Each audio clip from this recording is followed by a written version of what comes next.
கதிரு, அத்தை, இப்படி ஒரு நிலைமையில உங்களை பார்க்க வேண்டியதாயிருச்சேம்மா.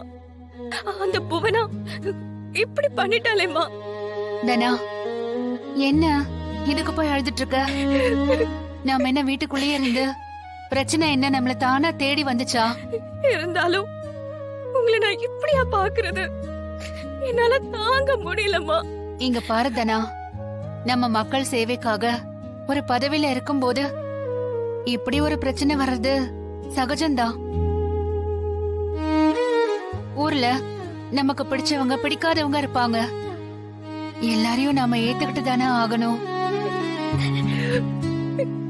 நடந்த பிரச்சனைய ஒரு துக்கமா நினைச்சு நான் கவலைப்பட்டுக்கிட்டோ இல்ல கன்னத்துல கை வச்சுக்கிட்டோ நான் உட்கார போறதில்ல. இதையும் ஒரு அனுபவமா தான் பாக்குறேன். வெளியே இருக்கிற நாம ஜெயில இருக்கிறவங்கள பத்தி ஒருவித நினைப்புல இருந்திருப்போம்ல. ஆனா உள்ள வந்து பாக்கும்போது சில பெண்கள் ரொம்ப அப்பாவியா இருக்காங்க. அவங்கள பாக்கும்போது ரொம்ப ரொம்ப பாவமா இருக்குடா. அவங்க நிலைமையெல்லாம் நினைச்சா ரொம்ப கஷ்டமா இருக்கு. ஏதோ ஒரு சந்தர்ப்பத்துல ஏதோ ஒரு கோவத்துல ஒரு குற்றத்தை செஞ்சுட்டு இங்க வந்து காலம் பூரா தான் செஞ்ச குற்றத்தை நினைச்சு வேதனைப்பட்டு அழுதுட்டு இருக்காங்க. அவங்கள பார்த்து நான் கவலைப்படும் போது அவங்க என்ன பார்த்து உங்களுக்கா இந்த நிலைமைன்னு அவங்க எல்லாரும் கவலைப்படுறாங்க. ஆனா எனக்கு இப்படி ஒரு நிலைமை வந்துருச்சேன்னு எனக்கு எந்த கஷ்டமும் இல்ல. ஏய், என்ன நினைச்சு நீங்க கவலைப்படாம இருந்தா எனக்கு அதுவே போதும்டா. உங்களை நினைச்சு நாங்கெல்லாம் கவலைப்பட்டுக்கிட்டு இருக்கோம். ஆனா நீங்க இப்ப இப்படி பேசுறத கேக்குறப்போ எனக்கு ஒரு புது தைரியம் வந்த மாதிரி இருக்குமா. அம்மா தைரியமா இருக்காங்கன்ற நம்பிக்கை வருது. இருந்தாலும் உங்க ரெண்டு பேரும் எப்படியாச்சும் வெளியே கொண்டு வரணும்னு தீவிரமா முயற்சி பண்ணிட்டு இருக்கோம். இந்த சதிக்கு பின்னாடி யார் யார் இருக்கா, எப்படி இதுல உங்களை சிக்க வச்சாங்கன்னு ஆளுக்கு ஒரு வேலையை பிரிச்சு பார்த்துட்டு இருக்கோம். ஆயர்கிட்டையும் பேசியிருக்கோம். எப்படியாச்சும் உங்களை வெளியே கொண்டு வந்துருவோம்.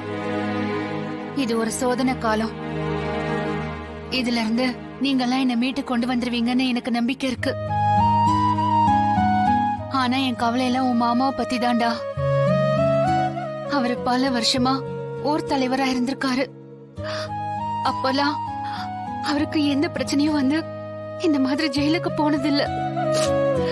ஆனா நான் பதவிக்கு வந்த கொஞ்ச நாள்லயே எனக்கு மட்டும் இல்லாம அவருக்கும் இந்த மாதிரி நிலைமை வந்துருச்சேன்னு தான் எனக்கு ரொம்ப கவலையா இருக்குடா. சரி, நீங்க போய் அப்பாவை பார்த்து முதல்ல ஆறுதல் சொல்லுங்க. என்ன நினைச்சு அவரை கவலைப்பட வேண்டாம்னு சொல்லுங்க. நிச்சயமா எல்லாத்துக்கும் நல்ல தீர்வு கிடைக்கும்னு ஆறுதல் சொல்லுங்க. சரிம்மா, நாங்க உன்னை பார்த்ததுக்கு அப்புறமா அப்பாவை பார்க்கலான்னு வந்தோம். உனக்கு சாப்பாடு கொண்டு வந்திருக்கோம். தனா, நாளைக்கு வரும்போது நிறைய சாப்பாடு கொண்டு வாங்க. ஏன்னா இங்க இருக்கிற கைதி பெண்களுக்கும் நாளைக்கு சாப்பாடு கொடுப்போம். என்ன அப்படி பாக்குற? இல்லம்மா, நீ இப்படி கேப்பேன்னுதான் பாட்டி நிறைய சாப்பாடு வச்சு கொடுத்து விட்டுருக்காங்க. நான் உள்ள ஜெயிலர் கிட்ட இத கொடுத்துட்டு போயிடுறேன். சரி சரி அத்தை, நாங்க வரோம். நாங்க வரோம். சரி தனா.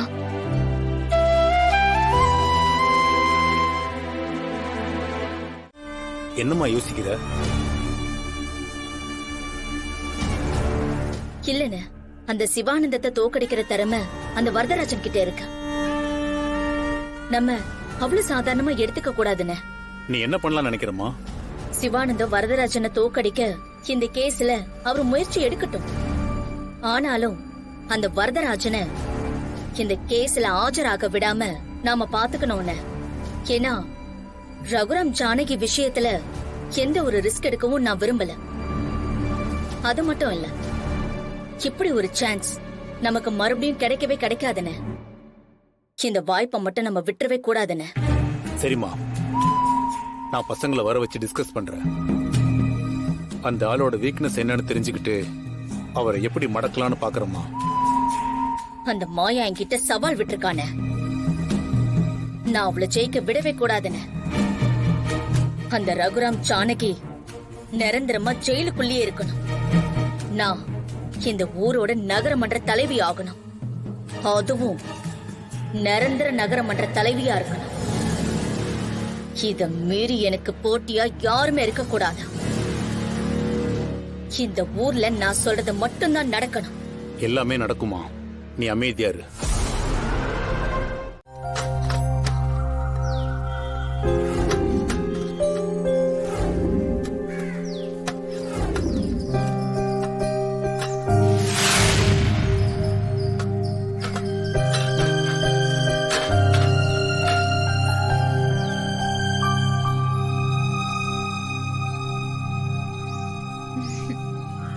ஐயோ, உட்காருங்க உட்காருங்க உட்காருங்கம்மா, உட்காருங்க உட்காருங்க.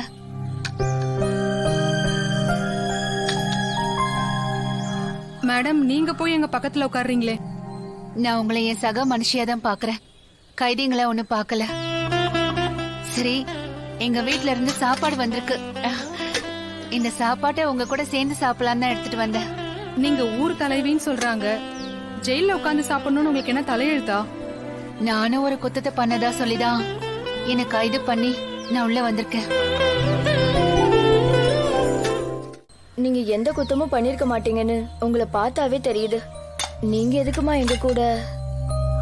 உங்களை எல்லாம் பார்க்கும்போது கூட பிறந்த அக்கா தங்கச்சி மாதிரியும் என் பிள்ளைங்க மாதிரியும் தான் எனக்கு தோணுது.